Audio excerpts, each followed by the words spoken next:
been in a situation where you're going through a rough moment, feeling like your world is crumbling down and all you can do is stare at fragmented pieces?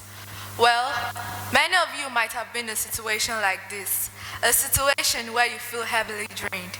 You begin to wonder why you're going through this difficult moment or why this is happening to you. You know that this backbreaking difficulty needs to be taken down, but you're kind of struggling on how to break through. What if I told you that this episode is not different from the other ones? What if I also tell you that this episode may have a lesson to teach you?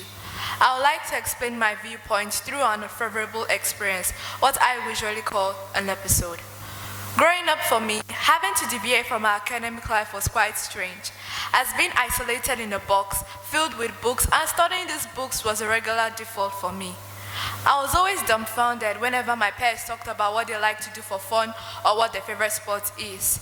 I would always be found studying. This was a regular cycle for me as I didn't participate in any sport or any extracurricular activity. I knew this wasn't right, but I didn't know how to resist my inexorable mind. More like a voice in my head or a little devil patched on my shoulders. This voice made me feel less of myself or as if I wasn't studying enough, even when the grades on my report card proved that I was. The voice in my head always had its way with me, commanding me to study more and more. It made me feel unproductive if I didn't study a day. I skipped dinner, stayed late nights, and even sacrificed those special family moments, all because of an egoistic tone in my head, commanding me with so much ease to overstudy. Imagine being slightly manipulated by your own mind, being forced to do something over and over again. I could have ignored this thought, but it was like a powerful momentum authorizing me with so much power. And it just felt like when you successfully follow this voice, a little sense of not being pressurized by this voice storms on you. For a long while, I was tortured and mentally drained by my own mind. I knew overstudying was not healthy, but I didn't know how to resist my inexorable mind. Family members, fellow students, and teachers all noticed how I studied.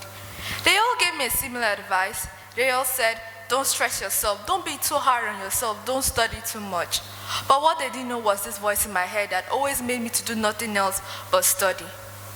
Getting tired of the same cycle, I got one of these advices again. But this time, I paid attention. I was more willing to get over my over-controlling mind. Not knowing how to overcome a difficulty is one thing, but being determined to overcome it is a huge step. I finally thought to myself that maybe I should give these numerous advices a try. I did give it a try, but it was a slow process as I haven't fully dealt with the battle between my mind and myself. There are times I still surrender to the command of my voice, hoping that one day I'll eventually get there.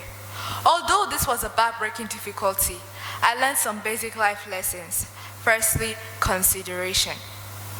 No one knew what it was like behind those imaginary marks placed on my eyes. Many believed I was fine with the grades I got. They weren't wrong, I was fine with the grades I got, but no one really knew how I was mentally drained and constantly bullied by my own mind. This made me understand that maybe people out there who may be dealing with their inner thoughts just like I was. It wouldn't hurt to be selfless and try to check on them to see if everything is okay with them. Also, determination. I was more determined to end my over-controlling mind. Imagine if I had given up. I would still be that girl in that box, studying and being swallowed by her own mind. If just a teenage girl like me, who you might think have not experienced all the angles of life or curveballs life may sometimes have to offer, could be more determined, then I believe that every one of you seated before me can overcome any difficult challenge, no matter how heavy the curveball might be. Thank you.